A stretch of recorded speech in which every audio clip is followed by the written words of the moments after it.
വൈകുന്നേരത്തെ കാപ്പിക്ക് ഒരു കടി ഉണ്ടാക്കിയാലോ? കുറച്ച് ബ്രെഡ് ഇരിപ്പുണ്ട്, എന്നാൽ നമുക്കൊരു സാൻഡ്വിച്ച് ഉണ്ടാക്കിയെടുക്കാം.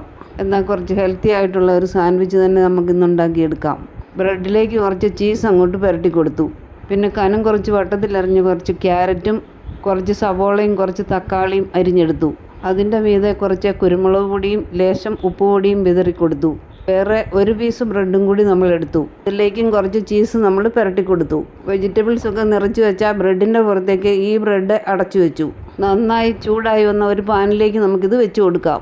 ഇത് നന്നായിട്ട് നമുക്കൊന്ന് മൊരിച്ചെടുക്കാം. ചട്ടുകം കൊണ്ട് നന്നായിട്ട് നമുക്കിതൊന്ന് അമർത്തി കൊടുക്കണം. അകത്തുള്ള വെജിറ്റബിൾസൊക്കെ നന്നായിട്ടൊന്ന് വെന്ത് കിട്ടണം. ഫ്ലെയിം കുറച്ച് വെക്കാൻ മറക്കല്ലേ. തിരിച്ചും മറിച്ചും വെച്ച് നന്നായിട്ട് ബ്രെഡ് നമുക്ക് മൊരിച്ചെടുക്കണം. അകത്തിരിക്കുന്ന വെജിറ്റബിൾസിൻ്റെ ജ്യൂസൊക്കെ നന്നായിട്ടൊന്ന് ഇറങ്ങി വരുന്നത് പോലെ നമ്മളെ ശരിക്കൊന്ന് അമർത്തി കൊടുക്കണം. ഇത്രയേ ഉള്ളൂ, നമ്മുടെ സാൻഡ്വിച്ച് ഇവിടെ റെഡി ആയിട്ടുണ്ട്. ഇനി നമുക്കൊരു കാപ്പി ഉണ്ടാക്കാം. പാലടുപ്പിൽ വെച്ചു, നന്നായിട്ട് തിളച്ച് വന്നു. ഇതിലേക്ക് നമുക്കൊരു സ്പൂണ് കോഫി പൗഡർ ഇട്ട് കൊടുക്കാം. കാപ്പിയും റെഡിയായി.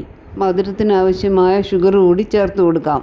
നമ്മുടെ ബ്രൂ കോഫിയും റെഡി ആയിട്ടുണ്ട്. അങ്ങനെ 4 മണിക്കത്തെ കാപ്പിയും കടിയും റെഡിയായി. സാൻഡ്വിച്ച് ഇങ്ങനെ ഉണ്ടാക്കാത്തവരൊക്കെ ഉറപ്പായിട്ടും ഒന്ന് ഉണ്ടാക്കി നോക്കണം. നല്ല അടിപൊളി ടേസ്റ്റാണ്. ചീസിന് പകരം നമുക്ക് നെയ്യും ഉപയോഗിക്കാവുന്നതാണ്. പിന്നെ നമ്മുടെ ഈ വീഡിയോ കാണുന്ന എല്ലാവരും സപ്പോർട്ട് ചെയ്യാൻ മറക്കല്ലേ. പുതിയ പുതിയ വിശേഷങ്ങളുമായി അടുത്ത ഒരു വീഡിയോയിൽ ഇനിയും കാണാം എന്ന് പ്രതീക്ഷിക്കുന്നു.